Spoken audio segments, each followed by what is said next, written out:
Hello every one. ഇന്ന് നമുക്ക് 11th standard എക്കണോമിക്സിൻ്റെ first chapter പഠിക്കാം. അതായത് ഡെവലപ്മെൻറ്റ് പോളിസീസ് ആൻഡ് എക്സ്പീരിയൻസ്. ഇത് യൂണിറ്റ് 1 ആണ്. എക്കണോമിക്സിലെ 11th സ്റ്റാൻഡേർഡിലെ ഫസ്റ്റ് യൂണിറ്റ്. അതിൽ first chapter Indian economy on the eve of independence എന്ന് പറഞ്ഞ ചാപ്റ്ററാണ് നമ്മൾ ഇന്ന് പഠിക്കാൻ പോണത്. അപ്പോൾ Indian economy on the eve of independence മെയിനായിട്ട് ഈ ഒരു ചാപ്റ്റർ അത്യാവശ്യം കുറച്ച് ഹിസ്റ്ററി ആയിട്ട് ബന്ധപ്പെട്ട ഒരു ചാപ്റ്ററാണ്. അപ്പോൾ കുറച്ച് ബോറിംഗ് ആയിട്ടൊന്നും തോന്നരുത്, നമ്മളൊരു കഥ പോലെ അങ്ങ് പഠിക്കാം കേട്ടോ. അപ്പോൾ ഈ ഹിസ്റ്ററിയിൽ നമ്മൾ പറയണത് എന്തൊക്കെയാണെന്ന് വെച്ച് കഴിഞ്ഞാൽ ബ്രിട്ടീഷുകാർ എന്തിനാണ് ഇന്ത്യയിൽ വന്നത്, അവരുടെ മെയിൻ പേർപ്പസ് എന്തായിരുന്നു. അപ്പോൾ ഈ ചാപ്റ്ററിൽ നമ്മൾ അതാണ് പഠിക്കുന്നത്. So the primary objective of this book Indian economic development is to familiarize you with the basic features of the Indian economy and its development as it is today in the aftermath of independence. Independence കഴിഞ്ഞിട്ട് Indian ഹിസ്റ്ററിയിലുണ്ടായത്, Indian എക്കണോമിയിലുണ്ടായ മാറ്റങ്ങളൊക്കെ ആണ് നമ്മൾ ഇതിൽ പഠിക്കാൻ പോണത്. The structure of India's present economy is not just of current making, it has its roots steeped in the history, particularly in the period when India was under British rule, which lasted for almost 2 centuries before India finally won its independence on 15th August 1947. അപ്പോൾ ഇവരെന്താണ് പറയാൻ ശ്രമിക്കുന്നത്, അതായത് ഇന്ത്യയുടെ economic history എടുത്ത് നോക്കിക്കഴിഞ്ഞ് കഴിഞ്ഞാൽ ഒരു 2000 വർഷത്തെ British rule കിടപ്പുണ്ട്. അത് കഴിഞ്ഞിട്ട് 15th August 1947 ഇന്ത്യക്ക് ഇൻഡിപെൻഡൻസ് കിട്ടി. അപ്പോൾ ഈ ബ്രിട്ടീഷുകാരുടെ മെയിൻ ഉദ്ദേശം എന്തായിരുന്നു, ഇന്ത്യ കോളനൈസ് ചെയ്യുന്നതിൻ്റെ മെയിൻ ഉദ്ദേശം എന്തായിരുന്നു, ഈ ഇന്ത്യനെ ഒരു റോ മെറ്റീരിയൽ സപ്ലയർ ആക്കി മാറ്റുക ബ്രിട്ടന്.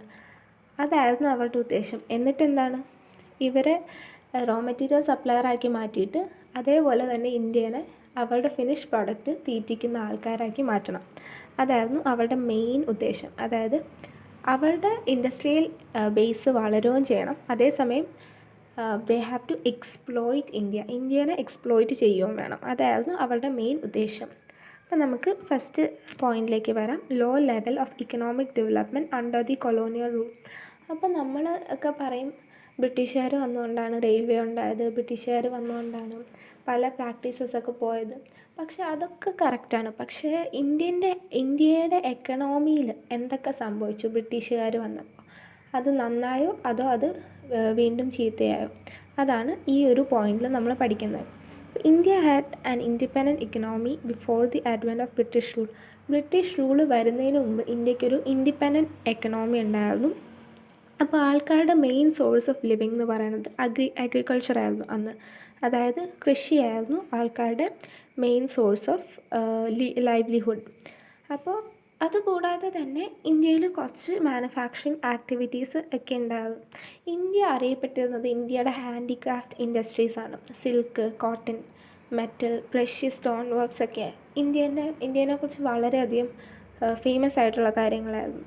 These products enjoyed a worldwide market based on reputation of fine quality of material used and high standards of craftsmanship seen in all imports from India. അപ്പോൾ India ഇന്ത്യയിൽ നിന്നുള്ള ഇമ്പോർട്ട്സൊക്കെ ഭയങ്കര റെപ്യൂട്ടഡ് സാധനങ്ങളായിരുന്നു. മെറ്റീരിയൽസൊക്കെ നല്ല fine quality ആയിരുന്നു. അതുപോലെ തന്നെ ക്രാഫ്റ്റ്മാൻഷിപ്പ് അതൊക്കെ next ലെവലായിരുന്നു എന്ന് വേണം നമുക്ക് പറയാം. അപ്പോൾ അതായിരുന്നു ഇന്ത്യയുടെ അവസ്ഥ ബ്രിട്ടീഷുകാർ വരുന്നതിന് മുമ്പ്. പക്ഷേ ബ്രിട്ടീഷുകാർ വന്നപ്പോൾ എന്തായി, കാരണം അതിൻ്റെ എക്സാമ്പിളാണ് ഈ ടെക്സ്റ്റൈൽ ഇൻഡസ്ട്രി ഇൻ ബംഗാളിലെ ടെക്സ്റ്റൈൽ ഇൻഡസ്ട്രീൻ്റെ മുസ്ലിമിൻ്റെ ഇത് പറഞ്ഞേക്കുന്നത്. അത് നിങ്ങൾക്ക് വായിച്ച് നോക്കിക്കഴിഞ്ഞാൽ നിങ്ങൾക്ക് മനസ്സിലാവും കേട്ടോ. പിന്നെ അടുത്തത്, the economic policies pursued by the colonial government in India were concerned more with the protection and promotion of the economic interest of their home country. ഇവിടെ ഹോം കൺട്രി എന്ന് പറയുന്നത് ഇന്ത്യ ആണോ? അല്ല, ബ്രിട്ടനാണ് ഹോം കൺട്രി. അതായത് ബ്രിട്ടീഷുകാരുടെ main ഉദ്ദേശം അവരുടെ home കൺട്രീനെ protect ചെയ്യുക. അതായത് ബ്രിട്ടനെ പ്രൊട്ടക്റ്റ് ചെയ്യുക, ബ്രിട്ടൻ്റെ എക്കണോമീനെ പ്രൊമോട്ട് ചെയ്യുക, ബ്രിട്ടൻ്റെ ഇൻട്രസ്റ്റൊക്കെ നടത്തിയെടുക്കുക. ഇന്ത്യയുടെ ഡെവലപ്മെൻറ്റിനേക്കാൾ അവരുടെ ഇൻറ്റൻഷൻ മെയിനായിട്ട്, അതായത് സ്വന്തം കാര്യം സിന്ദാബ എന്ന് പറയുന്ന പോലെയായിരുന്നു ബ്രിട്ടീഷുകാരുടെ രീതി. Such policies brought about a fundamental change in the structure of Indian economy, transforming the country into supplier of raw material and consumer of finished industrial products from Britain. എന്ന് പറയുമ്പോൾ എന്താണ്, അവർക്ക് India supplier of raw material ആയിരുന്നു, അതേസമയം അവരുടെ finish ഗുഡ്സൊക്കെ ഇന്ത്യക്കാർ തന്നെ വാങ്ങുകയും ചെയ്യണം. അതായിരുന്നു ബ്രിട്ടൻ്റെ മെയിൻ ഉദ്ദേശം. അത് നടക്കുകയും ചെയ്തു. Obviously, the colonial government never made any sincere attempts to permit national and per capita income.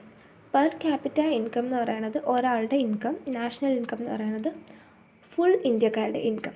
അപ്പോൾ ഇങ്ങനെ ഇത് കൂട്ടാനായിട്ട് ബ്രിട്ടീഷുകാർ ഒന്നും തന്നെ ചെയ്തിരുന്നില്ല. അപ്പോൾ ഈ ചാപ്റ്ററിൽ മിക്കവാറും നമ്മൾ കേൾക്കാൻ പോണത് ബ്രിട്ടീഷുകാർ ഇന്ത്യയിൽ ചെയ്ത ദ്രോഹങ്ങളെ പറ്റിയായിരിക്കും കേട്ടോ നമ്മൾ അധികം കേൾക്കാൻ പോണത്. അപ്പോൾ ഇതിൽ ഇന്ത്യൻ്റെ നാഷണൽ ഇൻകം എസ്റ്റിമേറ്റ് ചെയ്ത 2-3 പേരുടെ പേരൊക്കെ പറഞ്ഞിട്ടുണ്ട്. Dadabhai Naoroji, William Digby, Findlay Shirras, VKRV Rao, അങ്ങനെ കുറച്ച് പേരൊക്കെ ഇന്ത്യയുടെ ഇൻകം എസ്റ്റിമേറ്റ് ചെയ്യാൻ ശ്രമിച്ചിട്ടുണ്ട്. പക്ഷേ അതൊക്കെ അവരുടെ വളരെ വ്യത്യാസങ്ങളൊക്കെ വരും, കാരണം അന്നത്തെ കാലമല്ലേ. പിന്നെ അതുപോലെ തന്നെ ഇന്ത്യയുടെ ആഗ്രിഗേറ്റ് ഔട്ട്പുട്ടൊക്കെ കണ്ടുപിടിക്കാൻ ഭയങ്കര ബുദ്ധിമുട്ടാണ്. 20th സെഞ്ച്വറീൻ്റെ ഫസ്റ്റ് ഹാഫിലുണ്ടായിരുന്നതൊക്കെ ഭയങ്കര ലെസ്സായിരുന്നു. അവിടെ ഇന്ത്യയുടെ ഇൻകമൊക്കെ ഭയങ്കര കുറവായിരുന്നു. പിന്നെ നമുക്ക് അടുത്തത് അഗ്രികൾച്ചറൽ സെക്ടറിലേക്ക് പോകാം. എങ്ങനെയാണ് ബ്രിട്ടീഷ്, അതായത് ഇന്ത്യക്ക് ഇൻഡിപെൻഡൻസ് കിട്ടിയ അന്ന് ഇന്ത്യയുടെ അഗ്രികൾച്ചറൽ സെക്ടറിൻ്റെ അവസ്ഥ എന്തായിരുന്നു, അതാണ് ഇതിൽ നമുക്ക് പോണത്. India's economy under the British colonial rule remained fundamentally agrarian. About 85% of the country's population lived mostly in villages and derived livelihood directly or indirectly from agriculture. അപ്പോൾ 85% ആൾക്കാരും അഗ്രികൾച്ചർ ആയിരുന്നു അവരുടെ മെയിൻ ലൈവ്ലിഹുഡ് എന്ന് പറയുന്നത്. ഡയറക്റ്റായിട്ടോ അല്ലെങ്കിൽ ഇൻഡയറക്റ്റൊക്കെ ആയിട്ട് ഇവർ അഗ്രികൾച്ചറിനെ ഡിപ്പെൻഡ് ചെയ്തുകൊണ്ടിരുന്നു എന്നാണ് പറയണത്. However, despite being the occupation of such large population, the agriculture sector continued to experience stagnation and not infrequently unusual deterioration. എന്താണ് ഈ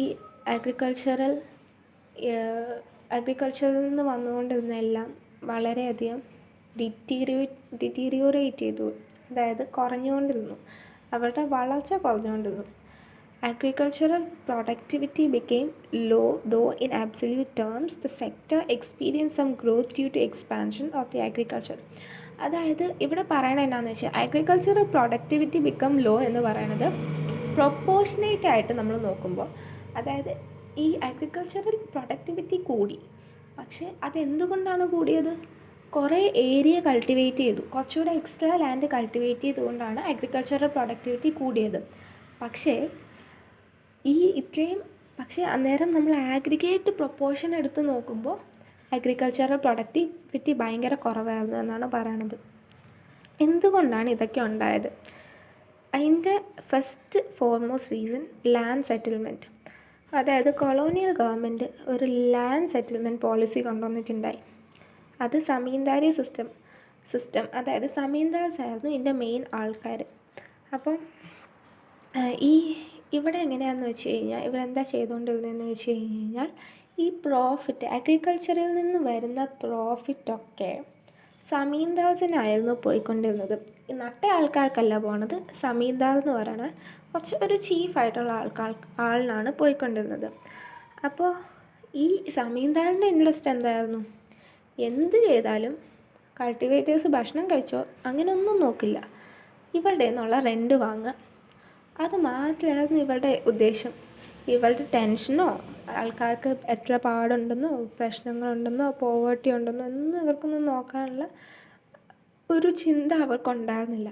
അതിൻ്റെ കാരണം എന്നാന്ന് പറയാണ് സെമീന്ദാർസ് എന്തുകൊണ്ടാണ് അങ്ങനെ ആയിപ്പോയത്. റവന്യൂ സെറ്റിൽമെൻറ്റ്സ് അത് വേറെ സംഭവം. അതെന്നാന്ന് വെച്ച് കഴിഞ്ഞാൽ ബ്രിട്ടീഷുകാർ ഒരു നിയമം ഉണ്ടായിട്ടുണ്ട്, ഇന്ന ഡേറ്റിനുള്ളിൽ എനിക്ക് ഇത്ര കാശ് കിട്ടിയിരിക്കണം, എനിക്ക് ഈ റെൻറ്റ് കിട്ടിയിരിക്കണം, അതിനപ്പുറത്തേക്കുമില്ല ഇപ്പുറത്തേക്കുമില്ല. അപ്പോൾ ഇവർക്ക് എന്തായാലും കാശ് കൊടുക്കണം. അതേപോലെ തന്നെ ഇവർ കൾട്ടിവേറ്റേഴ്സിനോട് റൂഡായിട്ട് പെരുമാറുകയും ചെയ്യണം. അപ്പോൾ ഡേറ്റും സമ്മും ഫിക്സ്ഡ് ആയതുകൊണ്ട് ഇവർക്കൊന്നും ചെയ്യാൻ പറ്റത്തില്ല സെമീന്ദാർസിന്. അതുമാത്രമല്ല അന്ന് low level of technology, lack of irrigation facilities and negligible use of fertilizers. Agricultural technology കൊണ്ടുവരാനുള്ള പ്രാപ്തി ഇന്ത്യക്ക് ഉണ്ടായിരുന്നില്ല, ഇറിഗേഷൻ ഫെസിലിറ്റീസ് കുറവായിരുന്നു, ഫെർട്ടിലൈസേഴ്സിൻ്റെ യൂസൊക്കെ കുറവായിരുന്നു. ഇതൊക്കെ ഇൻക്രീസ് ചെയ്തു അഗ്രികൾച്ചറൽ പ്രൊഡക്ടിവിറ്റിയിൽ. പിന്നെ എന്തെങ്കിലും ഇച്ചിരി ഗ്രോത്ത് വന്നപ്പോൾ ക്യാഷ് ക്രോപ്സ് കൾട്ടിവേറ്റ് ചെയ്തപ്പോഴാണ് എന്തെങ്കിലും ചെറിയൊരു മാറ്റമൊക്കെ വന്നത്. അതായത് കൊമേഴ്ഷ്യലൈസേഷൻ ഓഫ് അഗ്രികൾച്ചർ അങ്ങനെ വന്നപ്പോഴാണ് ഇച്ചിരിയെങ്കിലും ഈ അഗ്രികൾച്ചറൽ സെക്ടർ ഒന്ന് നന്നായി വന്നത്. പക്ഷേ ഇത് ഫാമേഴ്സിനെ ഹെൽപ്പ് ചെയ്യുന്നുണ്ടോ? അവരുടെ എക്കണോമിക് കണ്ടീഷൻസ് എങ്ങനെയാണ് കൂട്ടുന്നത്? അതായത് കാരണം എന്നാ, ഇവർ പ്രൊഡ്യൂസ് ചെയ്യുന്ന ക്യാഷ് ക്രോപ്പൊക്കെ ബ്രിട്ടീഷുകാർ എടുത്തുകൊണ്ട് പോവുമല്ലേ, അപ്പോൾ അവർക്കൊന്നും ചെയ്യാൻ പറ്റില്ല. അതുപോലെ തന്നെ ഇന്ത്യയിൽ terracing, flood control, drainage, desalinisation of soil. അതായത് നമുക്കിപ്പോൾ മഴക്കാലം ആയപ്പോഴേക്കും ഇവിടെ വെള്ളമൊക്കെ പൊങ്ങിയല്ലേ, അപ്പോൾ ഇന്ത്യയിൽ വെള്ളമൊക്കെ പൊങ്ങുമായിരുന്നു, അത് കൺട്രോൾ ചെയ്യാനൊന്നും പറ്റിയില്ല. ഫ്ലഡ് കൺട്രോൾ ചെയ്യാൻ പറ്റിയില്ല. പിന്നെ ഉപ്പുവെള്ളം കയറുന്നത് അതൊന്നും തടയാനുള്ള ടെക്നോളജി ഒന്നും ഉണ്ടായിരുന്നില്ല. അപ്പോൾ അതുകൊണ്ട് തന്നെ ഫാമേഴ്സ് അത്യാവശ്യം വളരെയധികം കഷ്ടപ്പെട്ടുകൊണ്ടിരുന്നു. അതാണ് ഫാമേഴ്സിന് പറ്റിയ പ്രശ്നം, ഫാമേഴ്സിനുണ്ടായിരുന്ന പ്രശ്നം. പിന്നെ ഷെയർ ക്രോപ്പേഴ്സ് കുറവായിരുന്നു. പിന്നെ അവർക്ക് ടെക്നോളജിയോ അല്ലെങ്കിൽ ആരെങ്കിലും അഗ്രികൾച്ചറിൽ ഇൻവെസ്റ്റ് ചെയ്യാൻ ആൾക്കാരോ അങ്ങനെയൊന്നും ഉണ്ടായിരുന്നില്ല. അപ്പോൾ അതായത് അഗ്രികൾച്ചറൽ സെക്ടർ വളരെ താഴോട്ട് പോയിക്കൊണ്ടിരുന്നു. അടുത്തത് ഇൻഡസ്ട്രിയൽ സെക്ടർ എങ്ങനെയായിരുന്നു എന്ന് നമ്മുടെ 1947 August 15 ഇൻഡിപെൻഡൻസ് കിട്ടിയ അന്ന് ഇൻഡസ്ട്രിയൽ സെക്ടർ എങ്ങനെയായിരുന്നു. But as in the case of agriculture, so also in manufacturing, India could not develop a sound industrial base under the colonial rule. Even as the country's world-famous handicraft industries declined, no corresponding modern industrial base was allowed to come up to take pride of place so long enjoyed by the former. അതായത് ഇന്ത്യയുടെ handicraft ഇൻഡസ്ട്രിയൊക്കെ ഭയങ്കര famous ആയിരുന്നു. പക്ഷേ ഒരു correct industrial base ഉണ്ടാക്കാൻ ഇന്ത്യക്ക് കഴിഞ്ഞില്ല. ബ്രിട്ടീഷുകാരുടെ മെയിൻ മോട്ടീവ് എന്തായിരുന്നു? ഇന്ത്യനെ ഇൻഡസ്ട്രിയലൈസ് ചെയ്യണം. അതും രണ്ട് രീതിയിൽ. ഇന്ത്യൻ ഹാൻഡിക്രാഫ്റ്റ് ഇൻഡസ്ട്രി ഫുൾ തകർത്തിട്ട് ബ്രിട്ടീഷുകാർ ഒരു വലിയൊരു ഇൻഡസ്ട്രിയൽ ജയൻ്റായിട്ട് വരണം എന്നതായിരുന്നു ബ്രിട്ടീഷുകാരുടെ ഉദ്ദേശം. അപ്പോൾ ഇവർ രണ്ട് രീതിയിലാണ് ഇത് ചെയ്തത്. ഒന്ന്, ഇന്ത്യനെ ഒരു എക്സ്പോർട്ടർ എന്ന നിലയ്ക്ക് തള്ളിക്കളയണം.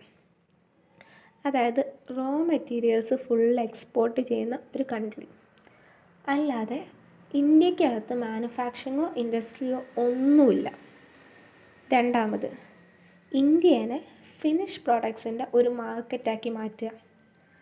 അതാകുമ്പോൾ അവർക്ക് മാക്സിമം അഡ്വാൻറ്റേജ് കിട്ടുമല്ലോ.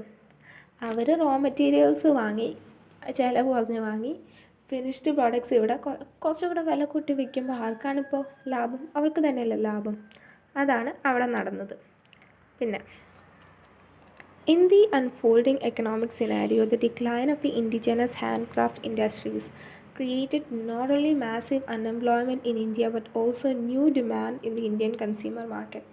അതായത് ഈ ബ്രിട്ടീഷുകാർ വില കുറച്ച് ഫിനിഷ് ഗുഡ്സൊക്കെ ഇങ്ങനെ കൊണ്ടുവരുമ്പോഴേക്കും എന്താണ് പറ്റിയത്? ഹാൻഡിക്രാഫ്റ്റ് ഇൻഡസ്ട്രിയൊക്കെ പതുക്കെ താഴോട്ട് പോകാൻ തുടങ്ങി. കാരണം അവർക്ക് ഡിമാൻഡില്ല. അപ്പോൾ ഇന്ത്യൻ കൺസ്യൂമർ മാർക്കറ്റ് ഡെവലപ്പ് ചെയ്തു. കൺസ്യൂമർ മാർക്കറ്റ് എങ്ങനെയാണ്?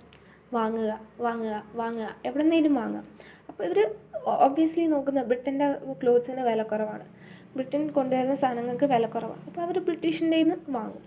അപ്പോൾ ഇന്ത്യക്കാർക്ക് കഷ്ടപ്പാട് തുടങ്ങി. അപ്പോൾ this demand was profitability met by increasing imports of cheap manufactured goods from Britain. ഞാൻ പറഞ്ഞില്ലേ, അതായത് ബ്രിട്ടനിൽ നിന്ന് ചീപ്പ് ഗുഡ്സ് ഇമ്പോർട്ട് ചെയ്തു.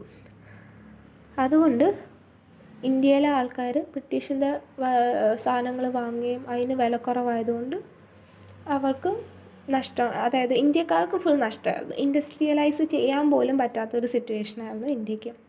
During the second half of the 19th century, modern industry began to take root in India, but its process remained very slow. 19th centuryൻ്റെ second half ആയപ്പോഴേക്കും industrial revolution ചെറുതായിട്ട് തുടങ്ങി, പക്ഷേ വലിയ കാര്യമായിട്ടൊന്നും ഡെവലപ്പ് ചെയ്യാനൊന്നും പറ്റിയില്ല. അതായത് കോട്ടനും ജ്യൂട്ട് ടെക്സ്റ്റൈൽ മിൽസും മാത്രമാണ് വന്നത്.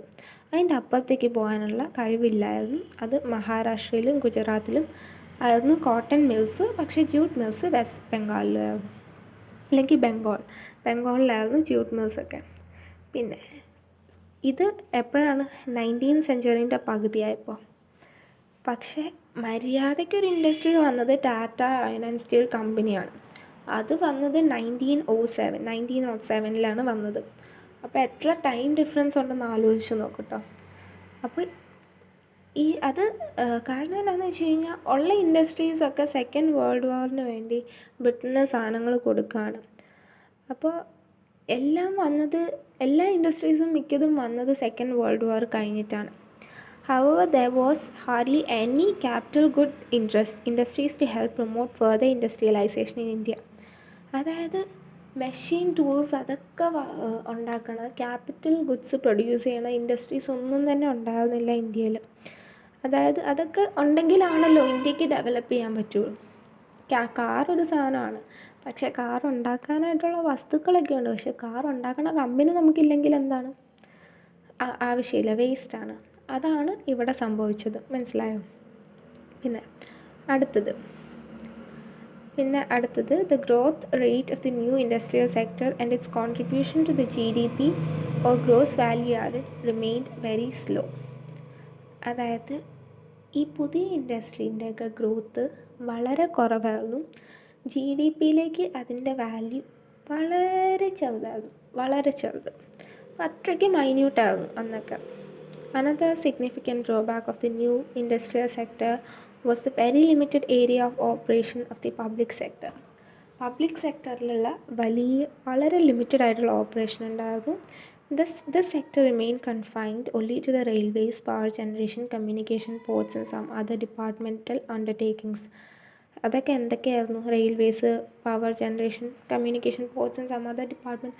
അതൊക്കെ എന്തിനായിരുന്നു? മെയിനായിട്ട് ബ്രിട്ടീഷുകാരെ ഹെൽപ്പ് ചെയ്യാനായിരുന്നു. ബ്രിട്ടീഷുകാരെ ഹെൽപ്പ് ചെയ്യണം എന്നുള്ള ഒരേ ഇൻറ്റൻഷൻ മാത്രമേ ഉള്ളൂ. അപ്പോൾ അതായിരുന്നു മെയിനായിട്ട് അവളുടെ ഇൻറ്റൻഷൻ. അടുത്തത് നമുക്ക് ഫോറിൻ ട്രേഡിലേക്ക് പോകാം. India has been an important trading nation since ancient times, but the restrictive policies of commodity production, trade and tariff pursued by the colonial government adversely affected the structure, composition and volume of India's foreign trade. എന്നുവെച്ചാൽ എന്താണ്? കൊമോഡിറ്റീൻ്റെ പ്രൊഡക്ഷനും trade, tariff, അതായത് കുറേ restrictive policies Britain കൊണ്ടുവന്നിട്ടുണ്ടായിരുന്നു ഇന്ത്യയിൽ. അതായത് ബ്രിട്ടനിലേക്ക് മാത്രമാണ് products കൊടുക്കാൻ പാടുള്ളൂ. അങ്ങനെ കുറേ റെസ്ട്രിക്ഷൻസ് ഉള്ളതുകൊണ്ട് ഇന്ത്യക്ക് ബ്രിട്ടന് മാത്രം ഫുൾ റോ മെറ്റീരിയൽസ് കൊടുക്കേണ്ടതായ ഒരു സിറ്റുവേഷൻ വന്നു. പിന്നെ കൊടുക്കാനുള്ളത് കുഞ്ഞു കൺട്രീസ് ലൈക്ക് ശ്രീലങ്കയിലൊക്കെയാണ് ഗുഡ്സ് കൊടുക്കാൻ പറ്റുള്ളൂ. അതുകൊണ്ട് ഇന്ത്യ പതുക്കെ ഡിക്ലൈൻ ചെയ്തുകൊണ്ടേയിരുന്നു. പിന്നെ അതുമാത്രമല്ല, an importer of finished consumer goods like cotton, silk and woolen clothes and capital goods like light machinery produced in factories of Britain. ഈ ഇന്ത്യൻ്റെ ഫോറിൻ ട്രേഡിൽ ഇന്ത്യ ഈ വസ്തുക്കൾ സിൽക്ക്, കോട്ടൺ, ക്ലോത്ത്സ്, ലൈറ്റ് മെഷീനറിയൊക്കെ import ചെയ്യുമായിരുന്നു. ഇന്ത്യക്ക് produce ചെയ്യാം, പക്ഷേ ബ്രിട്ടനിൽ നിന്ന് ഇമ്പോർട്ട് ചെയ്യുമ്പോൾ അവർക്ക് എന്താണ്, വില കുറച്ച് കിട്ടും. നമ്മുടെ ഡൊമസ്റ്റിക് ആയിട്ട് ഉണ്ടാക്കുന്നതിന് അവർക്ക് എളുപ്പം ഇമ്പോർട്ട് ചെയ്യുന്നതല്ലേ. അപ്പോൾ അവരെപ്പോഴും ഇമ്പോർട്ട് ചെയ്തു. അപ്പോൾ ഫോറിൻ ട്രേഡിൽ എപ്പോഴും ഇമ്പോർട്ട് കൂടുതലും എക്സ്പോർട്ട് കുറഞ്ഞിരിക്കുകയും ചെയ്തു. അപ്പോൾ ഇമ്പോർട്ട് കൂടുതലും എക്സ്പോർട്ട് കുറഞ്ഞിരിക്കുമ്പോൾ എങ്ങനെയായാലും എക്കണോമി ഡിക്ലൈൻ ചെയ്തുകൊണ്ടിരിക്കും. As a result, more than half of India's foreign trade was restricted to Britain, while the rest was allowed with a few other countries like China, Ceylon and Persia. അതായത് ബ്രിട്ടനിലൊരു മോണോപ്പൊളിക് power ഉണ്ടായിരുന്നു. അതായത് Britain ഒരൊറ്റ രാജ്യമാണ്, ഒറ്റ industrial നേഷനാണ്. അതിന് ഭയങ്കര ഒരു extra ordinary power ഉള്ളത് കൊണ്ട് ഇന്ത്യക്ക് ബ്രിട്ടനുമായിട്ടും പിന്നെ ഈ കുഞ്ഞു ചൈന, ശ്രീലങ്ക, ഇറാനൊക്കെ അങ്ങോട്ട് മാത്രമാണ് ഇന്ത്യക്ക് അതായത് എക്സ്പോർട്ട് ചെയ്യാൻ പറ്റിയിട്ടുള്ളൂ. പിന്നെ സ്യൂസ് കനാൽ വന്നപ്പോൾ അതും തീർന്നു. കാരണം എന്താണ്, ബ്രിട്ടീഷിന് പെട്ടെന്ന് എളുപ്പത്തിൽ ഇന്ത്യയിലേക്ക് വരാൻ പറ്റും. അപ്പോൾ ഇന്ത്യയിൽ കൂടുതൽ കൺട്രോൾ അവർക്ക് കിട്ടും. അപ്പോൾ അന്നേരത്തേക്കും വീണ്ടും ഇന്ത്യേൻ്റെ ഫോറിൻ ട്രേഡിലും വളരെയധികം കുറവ് വന്നു. The most important characteristic of India's foreign trade throughout the colonial period was the generation of a large export surplus. But this surplus came at a huge cost to the country's economy. Several essential commodities, food grains, clothes, kerosene, etc. were scarcely available in the domestic market. Furthermore, this export surplus did not result in any flow of gold or silver into India. Rather, this was used to make payments for expenses incurred by an office set up by the colonial government in Britain expenses on war, again fought by British government and import of invisible items. അപ്പോൾ ഈ ഇന്ത്യയിലുണ്ടാകുന്ന export ഉണ്ടല്ലോ, export surplus ഉണ്ടായെങ്കിൽ, പക്ഷേ അത് വെച്ചിട്ട് ഒന്നും നടന്നില്ല. ഇന്ത്യക്കാർക്കൊന്നും കിട്ടിയില്ല, ബ്രിട്ടീഷുകാർക്കാണ് full കിട്ടിയത്. കാരണം ഇത് വന്നിട്ട് ഇവരെന്തിനാണ് യൂസ് ചെയ്തത്? ഇവർ ബ്രിട്ടൻ്റെ എക്സ്പെൻസസ്, ബ്രിട്ടൻ്റെ വാറിന് വന്ന ചിലവ്, അതായത് യുദ്ധം ചെയ്യാനുള്ള വന്ന ചിലവ്, അതുപോലെ തന്നെ ഇൻവിസിബിൾ ഐറ്റംസ് എന്ന് വെച്ച് കഴിഞ്ഞാൽ ബ്രിട്ടീഷിന് ഇഷ്ടമുള്ള ഐറ്റംസ് ഇന്ത്യക്കാരെ അറിയിക്കാണ്ട് അയച്ച ഐറ്റംസൊക്കെ ആണ് ഇവിടെ പറയണത്. അതായത് നമ്മുടെ ബ്ലാക്ക് മണിയൊക്കെ പോലെ തന്നെ ഇമ്പോർട്ട് ഓഫ് ഇൻവിസിബിൾ ഐറ്റംസ്. ഇതൊക്കെ ആലോചിച്ച് നോക്കിക്കഴിഞ്ഞാൽ ഇന്ത്യേൻ്റെ വെൽത്ത് ഇങ്ങനെ കുറഞ്ഞുകൊണ്ടേയിരുന്നു. അടുത്തത് നമുക്ക് ഡെമോഗ്രാഫിക് കണ്ടീഷൻ നോക്കാം. Various details about the population of British India was first collected through a census in 1881. 1881 ആദ്യത്തെ സെൻസസ് ഉണ്ടായിരുന്നത്. പക്ഷേ ഈ സെൻസസിൽ കുറേ വ്യത്യാസങ്ങളുണ്ടായിരുന്നു. കാരണം ഇന്ത്യയുടെ ഡെമോഗ്രാഫിക് സ്ട്രക്ചർ, അതായത് പോപ്പുലേഷനൊക്കെ വളരെ വ്യത്യസ്തമായിരുന്നു. പല സ്ഥലത്തും പല റേറ്റ് ആയിരുന്നു. Population of India nor the rate of population growth at this stage was very high. പോപ്പുലേഷനും കൂടുതലല്ലായിരുന്നു, പോപ്പുലേഷൻ ഗ്രോത്തും കൂടുതലല്ലായിരുന്നു. The various social development indicators were also not quite encouraging. The overall literacy level, അതായത് എഴുത്തും വായനയും അറിയാവുന്ന ആൾക്കാരുടെ എണ്ണം വെറും 16%. ടോട്ടൽ ആൾക്കാർ, വിമൻ അല്ല മെൻ അല്ല, ടോട്ടൽ 16%. അതിൽ ഫീമെയിൽ ലിറ്ററസി ഒന്ന് ആലോചിച്ച് നോക്ക്, 7% അത്രേ ഉണ്ടാകുന്നുള്ളൂ. അപ്പോൾ ഒന്ന് ആലോചിച്ച് നോക്ക്, ബാക്കി 93% ആൾക്കാർക്ക് ലേഡീസിന് എഴുത്തും വായന അറിയില്ല. ആ ഒരു സിറ്റുവേഷൻ ഒന്ന് ആലോചിച്ച് നമ്മുടെ രാജ്യം അങ്ങനെയാകും. Public health facilities were either unavailable to large chunks of population or when available were highly inadequate. Public health സിസ്റ്റത്തിൻ്റെ കാര്യം ആലോചിച്ചു, അതൊന്നും ഉണ്ടാകുന്നില്ല. ഇനി ഉണ്ടെങ്കിൽ തന്നെ ഉണ്ടോ, എല്ലാ ആൾക്കാർക്കും ഒട്ടും നല്ല രീതിയിൽ കിട്ടുകയില്ല. പിന്നെ water and airborne diseases were rampant took a huge toll on life. വെള്ളത്തിൽ കൂടെയും എയറിലൂടെയും പടരുന്ന ഡിസീസൊക്കെ കോമൺ ആയിരുന്നു അന്ന്. അപ്പോൾ അത് ആൾക്കാരുടെ ലൈഫ് എടുത്തുകൊണ്ടേയിരുന്നു. അപ്പോൾ മോർട്ടാലിറ്റി റേറ്റ് ഭയങ്കര ഹൈ ആയിരുന്നു. മോർട്ടാലിറ്റി എന്ന് പറയുന്നത് ഡെത്ത് റേറ്റ് ഭയങ്കര ഹൈ ആയിരുന്നു അന്നേരം. അതുപോലെ തന്നെ ഇൻഫൻറ്റ് മോർട്ടാലിറ്റി റേറ്റും ഭയങ്കര കൂടുതലായിരുന്നു. ഇൻഫൻറ്റ് മോർട്ടാലിറ്റി റേറ്റ് 218 ആയിരുന്നു അന്നേരം. 1000 കുട്ടികൾ ഉണ്ടായിക്കഴിഞ്ഞാൽ അതിൽ 218 കുട്ടികൾ മരിക്കുമായിരുന്നു ഒന്ന് ആലോചിച്ച് നോക്ക്. പിന്നെ ഇൻ പ്രസൻറ്റ് ഇപ്പോഴത്തെ ഇൻഫൻറ്റ് മോർട്ടാലിറ്റി റേറ്റ് എന്ന് പറയുമ്പോൾ 33 പിള്ളേരാണ് 1000 മരിക്കുന്നത്. അന്ന് 218, 33ൻ്റെ ഇരട്ടിയായിട്ട് വരും. പിന്നെ അന്നത്തെ ലൈഫ് എക്സ്പെക്റ്റൻസി നമ്മുടെ ഇപ്പം നോക്കിക്കഴിഞ്ഞ് കഴിഞ്ഞാൽ നമ്മളൊരു മിനിമം 60 വയസ്സ് വരെയൊക്കെ ജീവിക്കും. അന്ന് വെറും 44 വർഷമായിരുന്നു ലൈഫ് എക്സ്പെക്റ്റൻസി. അതായത് ഒരാൾ ജനിച്ചു കഴിഞ്ഞ് കഴിഞ്ഞാൽ അയാൾക്ക് ഒരു ആവറേജ് 44 വയസ്സ് വരെ ജീവിക്കാനേ ചാൻസ് ഉള്ളൂ. ഇപ്പോഴത്തെ നോക്കുമ്പോൾ 69 വർഷമാണ്. In the absence of reliable data, it is difficult to specify the extent of poverty at that time, but there is no doubt that extensive poverty prevailed in India during the colonial period, which contributed to the worsening profile of India's population of the time. അപ്പോൾ നമുക്ക് അധികം ഡേറ്റയൊന്നും collect ചെയ്യാൻ പറ്റിയിട്ടില്ല അന്നത്തെ, അതുകൊണ്ട് തന്നെ നമുക്ക് full ഡീറ്റെയിൽസും ഇല്ല. അടുത്തത് occupational structure. During the colonial period, the occupational structure of India, that is distribution of working persons across different industries and sectors, showed little sign of change. അതായത് occupational structure എന്ന് വെച്ച് കഴിഞ്ഞാൽ ജോലി ചെയ്യുന്ന ആൾക്കാരില്ലേ, അതും ഡിഫറെൻറ്റ് ഇൻഡസ്ട്രീസിലുള്ളത് വലിയ മാറ്റങ്ങളൊന്നും ഒരു രീതിയിൽ പറഞ്ഞു കഴിഞ്ഞാൽ ഒരു മാറ്റം കണ്ടിട്ടുണ്ടായിരുന്നില്ല. The agricultural sector accounted for the largest share of workforce, which usually remained at a high of 70 to 75%. അപ്പോൾ 70 to 75% ആൾക്കാരും അഗ്രികൾച്ചർ ആയിരുന്നു. പിന്നെ manufacturing and service sector accounted only for manufacturing sector 10%, 15-20% ബാക്കി സർവീസസ്. അപ്പോൾ ഈ റീജിയണൽ വേരിയേഷൻ വേറൊരു aspect ആയിരുന്നു ഇതിൻ്റെ. Parts of the then Madras presidency, Bombay and Bengal witnessed a decline in the dependence of the workforce on agricultural sector, with a commensurate increase in the manufacturing and the service sectors.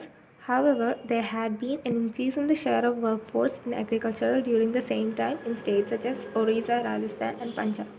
അതായത് ചില സ്ഥലങ്ങളിൽ ഈ agriculture സെക്ടറിൽ നിന്ന് മറ്റേ industrial സെക്ടറിലേക്ക് ചെറിയ വ്യത്യാസം ഉണ്ടായിരുന്നു. മാനുഫാക്ചറിങ് സെക്ടേഴ്സിലേക്ക് കുറച്ച് ആൾക്കാർ പോകുന്നൊരു സമയം. അതേസമയം തന്നെ രാജസ്ഥാനിലും ഒറീസയിലും പഞ്ചാബിലൊക്കെ നേരെ തിരിച്ച് ഇൻഡസ്ട്രിയൽ സെക്ടറിൽ നിന്ന് വീണ്ടും അഗ്രികൾച്ചർ സെക്ടറിലേക്ക് പോകുന്ന ഒരവസ്ഥയായിരുന്നു ഉണ്ടായത് ആ സമയം.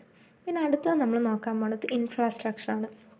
Under the colonial regime, basic infrastructure such as railways, ports, water transport, post, telegraphs did develop. However, the real motive behind this development was not to provide basic amenities to the people, but to subserve various colonial interests.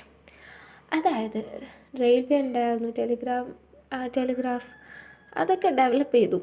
പക്ഷേ അതിൻ്റെ main purpose എന്തായിരുന്നു? ബ്രിട്ടീഷുകാരുടെ ഉദ്ദേശം സാധിക്കുക, അല്ലാതെ ഇന്ത്യനെ develop ചെയ്യരുത്. ഇന്ത്യനെ develop ചെയ്യരുത്, പക്ഷേ ബ്രിട്ടീഷുകാരെ ഡെവലപ്പ് ചെയ്യണം. അതായിരുന്നു ഇതിൻ്റെയൊക്കെ ഉദ്ദേശം. അപ്പം ഈ റോഡൊക്കെ ഉണ്ടാക്കിയതുണ്ടല്ലോ, മോഡേൺ ട്രാൻസ്പോർട്ടിന് വേണ്ടിയൊന്നുമല്ലായിരുന്നു. ഇത് ഇന്ത്യയിലൂടെ ബ്രിട്ടീഷ് ആർമിക്ക് വരവും പോവുകയൊക്കെ ചെയ്യാൻ പറ്റുന്ന ഒരു രീതിയിൽ റോഡ്. പിന്നെ റെയിൽവേ സ്റ്റേഷനും പോർട്ട് ഒക്കെ ഉണ്ടാക്കിയത് എന്തിനാണെന്ന് വെച്ച് കഴിഞ്ഞാൽ ഇവർക്ക് എക്സ്പോർട്ടും ഇമ്പോർട്ടും ചെയ്യണ്ടേ, അതിനൊക്കെ റെയിൽവേ വേണ്ടേ. ഇവർക്ക് പോർട്ടില്ലെങ്കിൽ ഇവരെങ്ങനെ എക്സ്പോർട്ട് ചെയ്യും? അപ്പോൾ അതിനൊക്കെ വേണ്ടി ബ്രിട്ടീഷുകാർ ഡെവലപ്പ് ചെയ്തു. അതായത് സ്വന്തം കാര്യത്തിന് വേണ്ടി ഡെവലപ്പ് ചെയ്തു, ബാക്കിയുള്ളവരെ നോക്കരുത്. അതാണ് ഈ ചാപ്റ്ററിൽ നമ്മൾ ബ്രിട്ടീഷുകാരെ പറ്റി പഠിക്കുന്നത്. അപ്പോൾ എല്ലാവരും ബാക്കിയുള്ള നിങ്ങളുടെ സഹോദരന്മാരൊക്കെ നോക്കണം കേട്ടോ. പിന്നെ there always remained an acute shortage of all-weather roads to reach out to rural areas during rainy season. Rural area അവർ നോക്കിയിട്ട് കൂടിയില്ല. അവിടെയുള്ള റോഡൊക്കെ എങ്ങനെയാണെന്ന് വെച്ച് കഴിഞ്ഞാൽ മഴക്കാലം ആകുമ്പോൾ റോഡ് മുങ്ങും, റോഡൊന്നും കാണത്തില്ല. അതായിരുന്നു റൂറൽ ഏരിയാസിലെ പ്രത്യേകത. പിന്നെ ഈ ബ്രിട്ടീഷുകാർക്ക് റൂറൽ ഏരിയ വരെ ഒന്നും പോയി അവിടെ നിന്ന് കഷ്ടപ്പെട്ട് അവർക്ക് പണിയൊന്നും എടുക്കേണ്ട കാര്യമില്ല. സമീന്ദാസിൽ നിന്ന് അവർക്ക് അവളുടെ റെൻറ്റ് കിട്ടുമല്ലോ. അപ്പോൾ പിന്നെ അവർ ആ ഒരു സൈഡിലേക്ക് നോക്കിയിട്ട് കൂടിയില്ല. അപ്പോൾ ഈ ഏരിയയിലുള്ള ആൾക്കാരൊക്കെ ഭയങ്കരമായിട്ട് സഫർ ചെയ്തു. നാച്ചുറൽ കലാമിറ്റീസ് ഉണ്ടായിരുന്നു, ഫാമിൻ എന്ന് പറയുമ്പോൾ ക്ഷാമം, അതുപോലെ തന്നെ ഈ ഇപ്പോൾ ബാക്ടീരിയൽ, ഫംഗൽ, അങ്ങനെ കുറേ അസുഖങ്ങളൊക്കെ ബാധിച്ച് ഇവർക്ക് ഭയങ്കര പ്രശ്നമൊക്കെ ഉണ്ടായി. The British introduced the railways in India in 1850 and it is considered as one of their most important contributors. The railways affected the structure of Indian economy in two important ways. Indian ഇക്കണോമിയുടെ structure രണ്ട് രീതിയിലാണ് Indian railways മാറ്റിയത്. ഒന്നാമത് ആൾക്കാർക്ക് കുറേ ദൂരം യാത്ര ചെയ്യാൻ അനുവദിച്ചു. അപ്പോൾ ഉണ്ടായ എന്താണെന്ന് വെച്ച് കഴിഞ്ഞാൽ, ഇപ്പോൾ രാജസ്ഥാനിൽ നിന്ന് ഒരാൾ കേരളത്തിലേക്ക് വരുമ്പോൾ ആ രാജസ്ഥാനിലെ കൾച്ചറും ഒക്കെ അയാൾ കൊണ്ടുവരും കൂടെ. അപ്പോൾ കൾച്ചർ മിങ്കിളുണ്ടാവും, ഒരു കൾച്ചർ വേറൊരു കൾച്ചറും മറ്റേ കൾച്ചർ. അപ്പോൾ ആൾക്കാർക്ക് കൂടുതൽ ഡെവലപ്പ് ചെയ്യാൻ പറ്റും. പിന്നെ കൊമേഴ്ഷ്യലൈസേഷൻ ഓഫ് ഇന്ത്യൻ അഗ്രികൾച്ചർ, അതായത് അത് വേറെ രീതിയിലാണ് ഇന്ത്യനെ അഫക്റ്റ് ചെയ്തത്. Which adversely affected the self sufficiency of the village economies in India. അതായത് ഇന്ത്യയിലെ വില്ലേജൊക്കെ പണ്ട് കാലത്ത് ഭയങ്കര സെൽഫ് സഫിഷ്യൻ്റ് ആണ്. അതായത് നമ്മുടെ പഴയ അച്ഛനമ്മമാരൊക്കെ അവർക്ക് റൈസ് ഒക്കെ അവർ കൾട്ടിവേറ്റ് ചെയ്ത് അവർ തന്നെ ഭക്ഷിച്ച് അവർക്കൊന്നിനും ഒരു കുറവില്ല. അവർ തന്നെ പണിയെടുത്ത് അവർക്ക് തന്നെ ഫുഡ് കിട്ടി. അപ്പോൾ കൊമേഴ്ഷ്യലൈസേഷൻ വന്നപ്പോൾ എന്താണ്, ഇവരുണ്ടാക്കിയ സാധനങ്ങളൊക്കെ ബ്രിട്ടീഷുകാർക്ക് കൊടുക്കേണ്ടി വന്നു. അല്ലെങ്കിൽ ഇവർക്ക് മാറ്റി വെക്കാൻ പറ്റാത്തൊരവസ്ഥ വന്നപ്പോൾ അവിടെയും പ്രശ്നങ്ങളായി. അവർക്ക് ഫുഡില്ല, അവർക്ക് അങ്ങനെ പല അസുഖങ്ങൾ വരാൻ തുടങ്ങി. The volume of India's exports undoubtedly expanded, but its benefits rarely accrued to the Indian people. Export കൂടി, പക്ഷേ ഇന്ത്യക്കാർക്ക് പ്രത്യേകിച്ചൊന്നും കിട്ടിയില്ല. The social benefits of which the Indian people gained owing to the introduction of the railways, were thus outraged by the country's huge economic loss. Along with the development of roads and railways, the colonial dispensation also took measures for developing the inland trade and sea lanes. അതായത് see lanes ഒക്കെ increase ചെയ്യാൻ അവർ ശ്രമിച്ചു, പക്ഷേ അതൊന്നും satisfactory ആയിട്ടുള്ള ഇതല്ലായിരുന്നു. അപ്പോൾ ഇന്ത്യയുടെ inland waterways, അതായത് റിവേഴ്സിലൂടെയൊക്കെ വാട്ടർവേസിൽ ഈ ബ്രിട്ടീഷുകാർക്ക് വലിയ ഇതൊന്നും ഉണ്ടായില്ല, ലാഭമൊന്നും ഉണ്ടായില്ല. അപ്പോൾ അതുകൊണ്ട് അവർ അത് വലിയ രീതിയിൽ ചെയ്യുകയൊന്നും ചെയ്തില്ല. അപ്പോൾ അതുകൊണ്ട് എന്താ, അപ്പോൾ അന്നേരം ആൾക്കാർക്ക് നഷ്ടമാണ് വന്നത്. ബ്രിട്ടീഷുകാർ അവർക്ക് വേണ്ടി ഒന്നും ചെയ്യുന്നില്ലല്ലോ, അവർക്ക് വേണ്ടി ചെയ്യാൻ പോയിട്ട് അവസാനം അവർക്ക് നഷ്ടമായിട്ട് അവർ ഇട്ടിട്ട് പോവുകയും ചെയ്തു. The introduction of the expensive system of electric telegraph in India similarly served the purpose of maintaining law and order. ടെലിഗ്രാഫിൻ്റെ പർപ്പസ് എന്തായിരുന്നു? അത് വെച്ച് ആൾക്കാർക്ക് കത്തൊക്കെ അയക്കാം, അതായത് ഇമ്പോർട്ടൻറ്റ് മെസ്സേജ് അയക്കാമല്ലോ. പക്ഷേ മെയിൻ ഉദ്ദേശം എന്താണ്? കൃത്യമായി ബ്രിട്ടീഷുകാരുടെ ലോയും റൂളും നാട്ടിൽ നടപ്പാക്കണം. അതായത് postal service on the other hand, despite serving A useful public purpose, remained although inadequate. Postal സർവീസും ഇൻഅഡിക്വേറ്റ് ആയിരുന്നു. ടെലിഗ്രാഫിൻ്റെ പർപ്പസ് എന്താണെന്ന് വെച്ച് കഴിഞ്ഞാൽ ബ്രിട്ടീഷുകാരുടെ ലോയും റൂളും ഒക്കെ ശരിക്കും നടക്കണമെന്ന് അറിയണം. പോസ്റ്റൽ സർവീസ് അതിലും കഷ്ടമായിരുന്നു. അതാണ് പറയണത്. സോ കൺക്ലൂഷൻ എന്ന് പറയുന്നത്, by the time India won its independence, the impact of the 2-century-long British colonial rule was already showing on all aspects of Indian economy. അതായത് ഈ 200 വർഷം ബ്രിട്ടീഷുകാർ ഇന്ത്യ ഭരിച്ചപ്പോഴേക്കും ഇന്ത്യനെ ഒരു തകർത്ത് തരിപ്പണാക്കിയിട്ട് പോകാമെന്ന് പറയാം. അപ്പോൾ ഇന്ത്യയുടെ സാമ്പത്തിക വ്യവസ്ഥ മുഴുവൻ തകിടം മറിഞ്ഞ് ഒരു പരുവാക്കി അവർ പോയി. Agricultural sector already saddled with surplus labor and extremely low productivity. അഗ്രികൾച്ചറിൽ വന്ന പ്രശ്നം എന്നാൽ കുറേ ലേബറേഴ്സ് ഉണ്ട്, പക്ഷേ പ്രൊഡക്ടിവിറ്റിയോ തീരെ ഇല്ല. The industrial sector was crying for modernisation, diversification, capacity building and increase public investment. അതായത് ഈ ഇൻഡസ്ട്രിയൽ സെക്ടറോ അവർ എങ്ങനെയെങ്കിലും എന്നെ ഒന്ന് മോഡേണൈസ് ആക്ക്, ഞങ്ങൾക്കൊന്ന് ഡൈവേഴ്സിഫൈ ചെയ്യണം, അതായത് വേറെ പ്രോഡക്റ്റിലേക്കൊക്കെ ഞങ്ങൾക്ക് പോകണം, ഞങ്ങൾക്ക് കൂടുതൽ കപ്പാസിറ്റി വേണം, ഇൻവെസ്റ്റ്മെൻറ്റ് വേണം ഒക്കെ പറഞ്ഞ് അവർക്ക് ഇൻഡസ്ട്രിയൽ സെക്ടറിൽ ഒന്നും കിട്ടുന്നില്ല. ആ ഒരു സിറ്റുവേഷനായിരുന്നു ഇൻഡസ്ട്രിയൽ സെക്ടറിന്. പിന്നെ foreign trade was oriented to feed the industrial revolution in Britain. Foreign trade ബ്രിട്ടീഷുകാർക്ക് കൂടുതൽ ഇൻഡസ്ട്രിയലൈസ് ചെയ്യാൻ മാത്രം, ഇന്ത്യക്കാർക്ക് ഒന്നുമില്ല. Infrastructure facilities, including the famed railway network, needed upgradation, expansion and public orientation. അതായത് ഇൻഫ്രാസ്ട്രക്ചർ ഫെസിലിറ്റീസിന് കൂടുതൽ അപ്ഗ്രഡേഷൻ വേണം, എക്സ്പാൻഡ് ചെയ്യാനുണ്ടാകും, പബ്ലിക്കിലേക്ക് എത്താനുണ്ടാകും. Prevalence of rampant poverty and unemployment required welfare orientation in public economic policy. In a nutshell, the social and economic challenges before the country was enormous. സീറോയിൽ നിന്ന് തുടങ്ങേണ്ട അവസ്ഥയാണ് ഇന്ത്യക്കാർക്കപ്പോൾ ഉണ്ടായിരുന്നത്. അത്രയ്ക്ക് ഇന്ത്യയുടെ എക്കണോമീനെ നശിപ്പിച്ചിട്ടുണ്ടായിരുന്നു. അപ്പോൾ ഇതാണ് ഈ ചാപ്റ്റർ ഫുള്ള്. ഇത് നിങ്ങൾക്ക് ഇനി ഈ ചാപ്റ്റർ വായിക്കുക, ചാപ്റ്റർ ശരിക്കും മനസ്സിലാവുക. ഞാൻ ഇങ്ങനെ തന്നെ ക്ലാസ് എടുത്താൽ മതിയോ എന്ന് നിങ്ങൾ കമൻറ്റ് ബോക്സിൽ കമൻറ്റ് ചെയ്യുക. ഇനി ഞാൻ എന്തെങ്കിലും വ്യത്യാസം വരുത്തണമെങ്കിൽ അതും പറയുക. പിന്നെ താങ്ക് യു സോ മച്ച് ഈ വീഡിയോ വാച്ച് ചെയ്തതിന്. എല്ലാവരും സബ്സ്ക്രൈബ് ചെയ്യുക, പിന്നെ നോട്ടിഫിക്കേഷൻ ബട്ടൺ അമർത്താൻ മറക്കല്ലേ കേട്ടോ. അപ്പോൾ ബൈ ബൈ, നെക്സ്റ്റ് വീഡിയോയിൽ നമുക്ക് കാണാം കേട്ടോ.